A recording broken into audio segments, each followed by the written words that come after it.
Hey, as good as leftovers are, we rarely serve them to honored guests at a dinner party. When only the best will do, we bring our very best. The question is, who's getting our leftovers? That's our topic on this episode of the Educators Among Us podcast. Welcome to the Educators Among Us podcast, where we share motivational messages and inspiring stories for and about educators. Your host, Scott Barron, is author of the critically acclaimed book, Love 'Em and Lead 'Em, and provides powerful insights and wisdom for those who heed the call to teach, coach, lead, and serve at all levels of education. This is Scott Barron, and I'm honored to be your host for the Educators Among Us podcast. We get to love on educators, all different shapes and sizes of different genres of education, but they all change lives. They all speak into the hearts and the minds of people.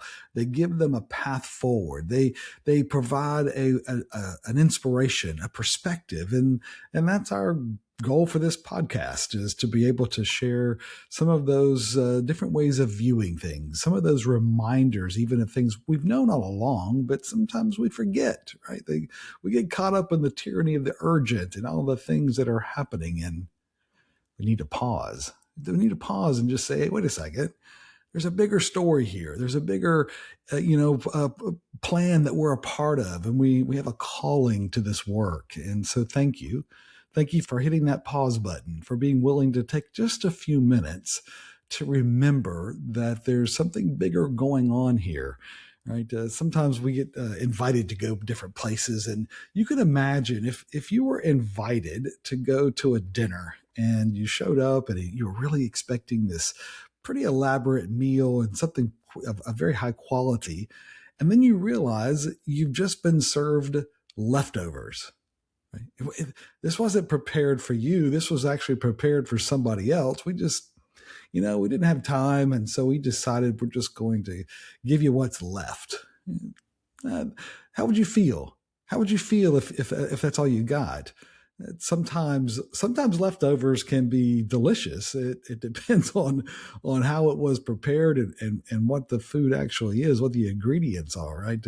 I'm reminded of a quote from Calvin Trillin one time that said, "The most remarkable thing about my mother is that for 30 years she served the family nothing but leftovers. The original meal has never been found." If we're served leftovers, it's a cause for pause sometimes, right? Leftovers after a tasty meal can be delicious. Depends on the type of food and the timing of when we pull that out of the refrigerator, right? Some French fries and salads often get too soggy. Sometimes pizza can be good, but it depends on the type of crust and how it was made. And of course, seafood can become kind of stinky. Waiting too long to open the container in the fridge can leave a biology sample, something that might look good over in the lab, but not so good to eat. Right? The same is true of the leftovers that we serve up. Have you thought about that? I mean, when it comes to our work, when it comes to our relationships, when it comes to whether it's family or friends or even the work that we do as educators, sometimes what we're left with is the leftovers, right? Because we're not giving our best here. We're either saving it up or we're giving it to somewhere else or someone else, right? Who gets the leftovers of our time and our talents? Who gets the leftovers of our energy, of our interest? Who gets the leftovers of our attention, our affection? Who gets the leftovers of our words or of our work productivity? Somebody gets the leftovers because of our focus, because of our priorities. And that's a very interesting thing to examine as we think about our impact, because we know that educators for sure have an internal impact. I mean, our impact lasts for generations, but sometimes they're not getting our best because we're making the wrong decisions, right? Tell me what you pay attention to, said Jose Ortega y Gasset, and I will tell you who you are, right? Tell me what you pay attention to. Tell me what's got your mind. Tell me what you're thinking about. Tell me what kind of consumes a lot of your energy, and I'll tell you who you are. And that's something that we have to take seriously as educators, because our focus, our attention has such a phenomenal impact on other people. We can all tell. Every one of us can tell who gives their best and who doesn't. It's no secret. Everybody on our campus or in our house or other place, we can tell, right? You can tell who is engaged, who's really bought in, who's committed, and who is disengaged, who isn't. And this is an exercise we've done often with different schools and different programs and organizations, and to kind of examine this, because the choices in attitudes and habits are so evident. It's no secret. Everybody knows when there's someone who is bringing it. They're bringing, as some athletes say, they're bringing their A game every day. And then there's some who are kind of mailing it in. They're not really bringing it. They're just kind of whatever arrives. Hey, good luck with that, right? And in our extensive conversations with educators all around the world, it's fascinating, right, that everyone uses the same adjectives to describe those who bring their best, who bring the best of themselves, right? And again, we have done just so many conversations, hundreds of conversations with education leaders and other leaders. And what we have found is that the characteristics that they use to describe those who are fully engaged are always the same. These are people who they describe as faithful, right? They're faithful to the cause. They're faithful in their spiritual life. They're faithful. They're resilient. They can bounce back. They can handle conflict. They know how to find the best way through, and they're willing to stick with it. They're an advocate. They're an advocate for the team and for the cause. They're present. They're problem solvers, right? They don't just pour gasoline on the fire. They actually know how to resolve conflict and find better ways. They're self-aware. This is one of the top ones of those who are evaluated consistently as bringing the best. Is they have a self-awareness. They know how to adjust. They know how to ask better questions. They're coachable. They're kind. They're prepared, right? They are willing to take feedback. They're reliable. They get it done. They're humble. They're willing to not have to see everything from a point of pride, but actually have a contentment in who they are. They're positive. They deliver. They're willing. They're adaptive, and they're loyal. These are the characteristics that are just expressed every single time as we talk about those who are highly engaged and versus those who are not. And it's an important conversation to have, because our calling requires more than leftovers.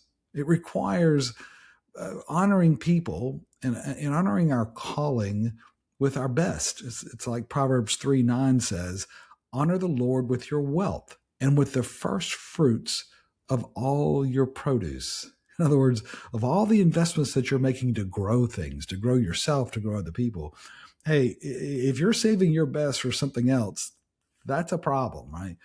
The calling is, hey, we work for something higher. We work for our Creator. We work for the Lord. And that requires a commitment that isn't just mailing it in. It's not just showing up with the leftovers. It's thoughtfully preparing our best, right? Because serving our best every day, it's a mature as well as a noble choice. It reflects our character. It's the characteristics of our character, where we discipline our mind to be stronger than our feelings, and we minimize the dangers of losing focus.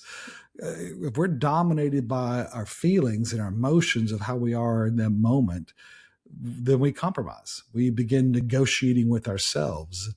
The successful people, those that have the greatest influence, they master their minds temptations are everywhere, right? And they're going to seek to distract us with lies, with noise, with pain. There's going to be all kinds of reasons and excuses to compromise, to bring the leftovers. But we live and we lead on purpose, sustaining our values and integrity against the influencers and influences that tell us to turn inward, to turn towards ourselves, to be prideful, to look out for number one, to do just enough, to serve up leftovers, right? But our love for people, that genuine love for people and our respect for our calling, it keeps us engaged. It calls us to that higher effort, to that preparation, to that diligence, where we discipline our minds and our hearts to be our best, right? Giving our best every single day because we love people, because we know that we don't want to compromise. We give of our first fruits, right? So the challenge is serve up the best of you this week, my friend, disciplining your heart and your mind to stay on purpose. Stop bringing the leftovers. We can tell, they can tell, and it matters. Your influence requires us to remember, who are you serving, right? Who are you serving? And are you showing up with your best stuff every day? Because it's in light of our commitment, in light of what we do, expecting that is both reasonable and responsible, right?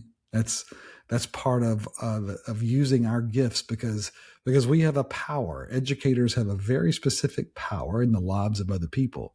This isn't a dress rehearsal. It's not a game. We recognize that the consequences of us showing up with leftovers, sometimes we get left behind, and that's not cool at all. A coaching question to ask yourself at the end of each day: did I do my best? Did I do my best to serve up my best today, right? Did I do my best to serve up my best today? Love him and lead him, my friend.